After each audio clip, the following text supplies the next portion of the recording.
근데 아까 전에 말씀하신 것 중에 이제 간호사라던가 간호조무사를 하다가 되는 경우도 있다고 하셨는데 네, 맞습니다.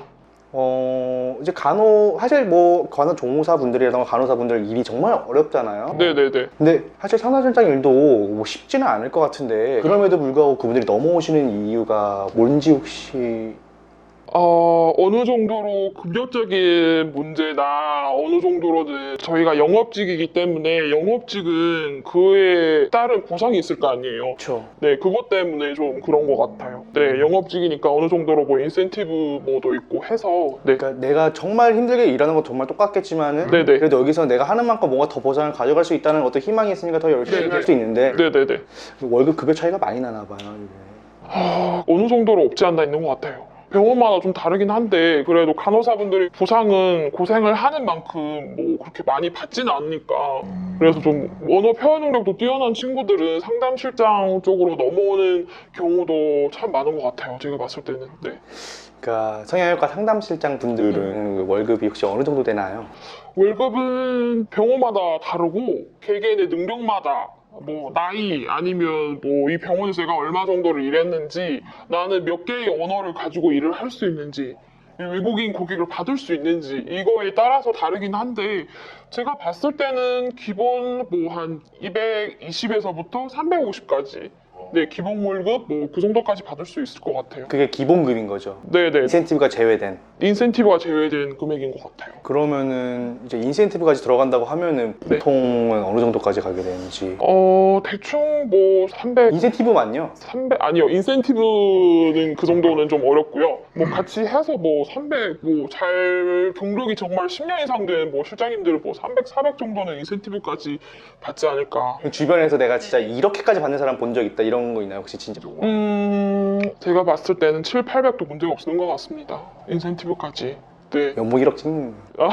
이거는 정말로 제 개인적인 생각이고 정말로 그렇게 받으시는 분들이 그렇게 많지는 않아요, 사실. 그럴 네네. 수밖에 없죠 사실. 네네. 말 그대로 탑 티어의 분들. 네네네네네. 그러면 이제 상담실장이 네. 구체적으로 어떤 일을 하는지 한번 소개 부탁드릴게요. 네, 제가 그냥 간단히 얘기를 하면은 상담실장은 좀 고객들한테 좀 미를 전도를 하는 그런 직업이라고 생각을 하면 될 것 같아요. 고객님이 일단 오시면은 코디들이 전에 단계를 다 해주면은 상담실을 일단 모셔서 고객님이랑 상담을 하고 고객님이 뭐 특정 부위 어떤 부위를 상담을 하면은 저희는 그 특정 부위에 따라서 수술은 어떻게 하고 뭐 수술하는 시간이 얼마 정도 걸리고 뭐 얼마 정도의 뭐 회복기와 붓기와 뭐 이걸 얘기를 한 다음에 우리는 고객님이 기본적인 그런 사항을 원장님 그 사무실에 들어가서 일단 원장님한테 얘기를 해요. 원장님 이분이 이런 식으로 수술을 받고 싶고 원하는 뭐 모양이나 뭐 하고 싶은 수술 뭐 시간 뭐 기간은 뭐 이렇습니다. 얘기를 하면 원장님이 알겠다. 대충 어떤 모양을 원하고 이렇게 상담을 하면 될 수 있겠다 하고 원장님이 상담을 같이 옆에서 도와주고요. 이게 제 1단계고 2단계는 수술을 마친 다음에는 뭐 일정적으로 고객님이 뭐 어떻게 케어를 해야 되는지 다 알려드리고 나중에는 수후에도 뭐 관리를 하는 거죠. 그러니까 예를 들어 말하면 나는 뭐 이 수술을 했는데 붓기가 아직도 안 빠져요. 어떻게 하면 될까요? 하면 뭐 온라인으로 어떻게 하면 돼요? 아니면 채팅으로 뭐 전화로 뭐 어떻게 하면 됩니다. 하고 얘기를 하는 직업인 것 같아요. 네. 근데 일이 진짜 많은 거 아닌가요? 일이 네네 자질구레한 일까지도 다 신경을 쓰고 하니까 좀 네. 그러니까 앞에 부분까지 하는 거는 이제 뭐 출근해서 이제 7시간, 9시에 일하는 것까지 네네네. 끝나는 것 같은데 네네. 고객 관리하는 그 부분에 네네네. 일이 은근히 엄청 많을 것 같아요. 네네네. 쉬는 도중에도 연락이 계속 올 수도 있는 거잖아요. 네네. 그렇죠. 저는 뭐 중국 쪽으로 많이 하다 보니까 중국분 고객분들 같은 경우에는 뭐 같이 쇼핑을 하자, 뭐 같이 너무 외로운데 막 같이 밥을 먹어주면 안 되냐 이러는 경우도 있죠. 왜냐하면 뭐 다른 나라에 와서 수술을 받으니까 워낙에 뭐 어릴 때부터 이쁘게 자란 그런 분들도 많으니까 좀 그런 요구를 할 때는 있죠. 그럴 때는 저는 그냥 당연하게 해요, 그냥. 네. 그건 안 됩니다. 왜냐하면 뭐 아침부터 저녁까지 일하는 것도 피곤한데 나가서까지 굳이 그렇죠. 영업을 할 필요는 뭐 없는 것 같아요. 네. 말이 안 되는 거죠. 이거 무슨 네네.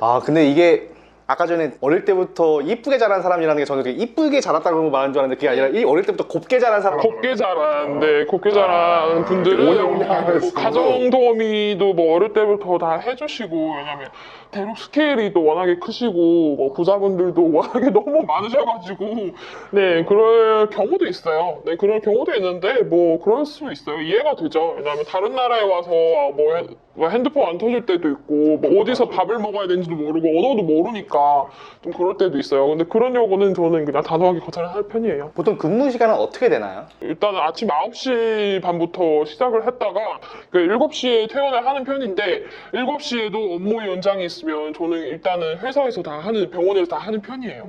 네.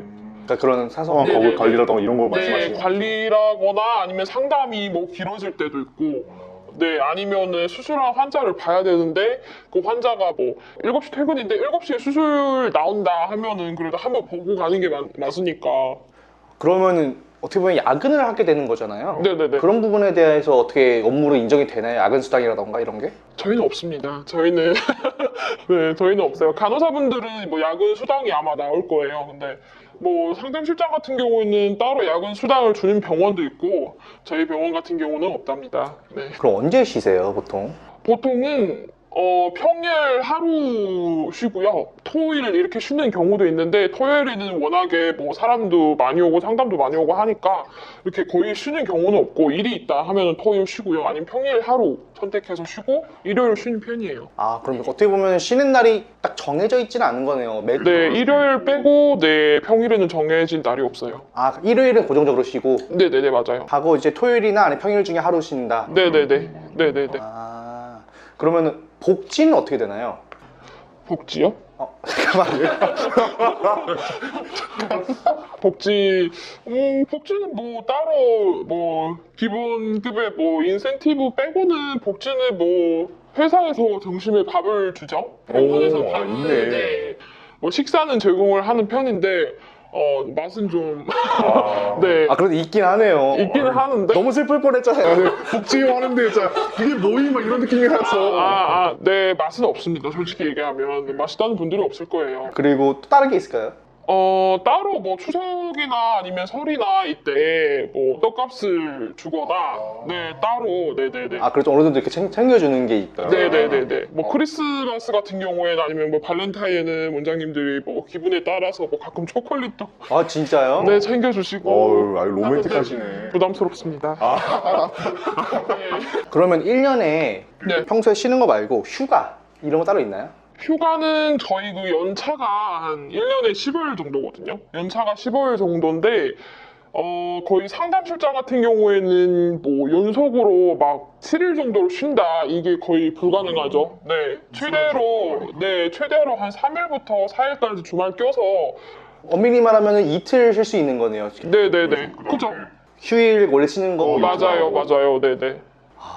그러니까 이걸 왜 여쭤봤냐면 이제 어떻게 보면 우리나라랑 이게 다르잖아요. 네네네. 중국은 국경적이 네네네. 잠깐 중국 갔다 오실 수도 있는데 그럴 때 이제 이런 걸 좀 챙겨주는가 해서 본인이 뭐 특이사항이 있으면은 당연히 병원에서도 업무가 방해되지 않는 정황 하에서는 오케이를 하는 편이에요.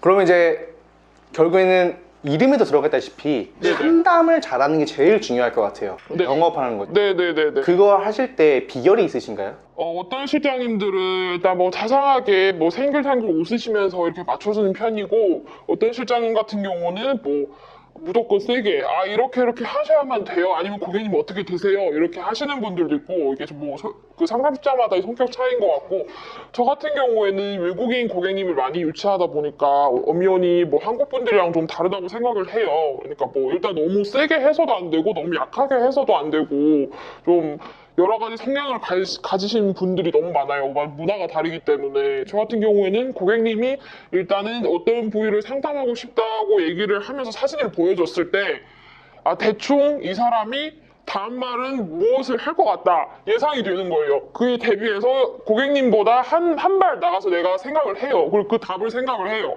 이렇게 상담을 하는 것 같고, 고객님마다도 성격이 뭐 소심하신 분들도 있고, 활발한 분들도 있고, 뭐 센 분도 있고, 뭐 아예 자기 성향을 얘기를 안 하고, 사진 한 장 보여주시고, 이렇게 되고 싶다. 이렇게 하시는 분들도 있으니까, 여러 가지를 대비해서 심리가 되게 중요한 것 같아요.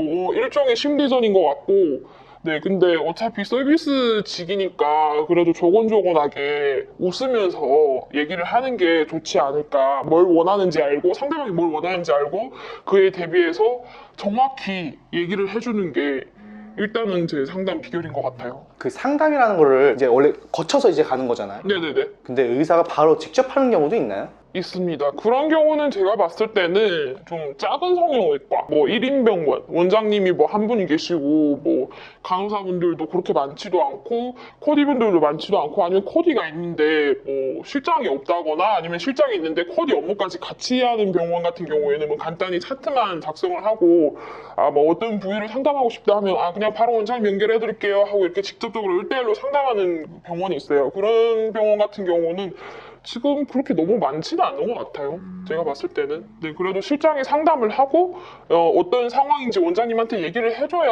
원장님도 기본적인 뭐 어떤 정보를 알고 있기 때문에 고객님이 뭘 원하는지 알고 있기 때문에 그에 대응해서 원장님도 더 자세하게 설명을 할 수 있기 때문에 준비하실 수 있어요. 네네네.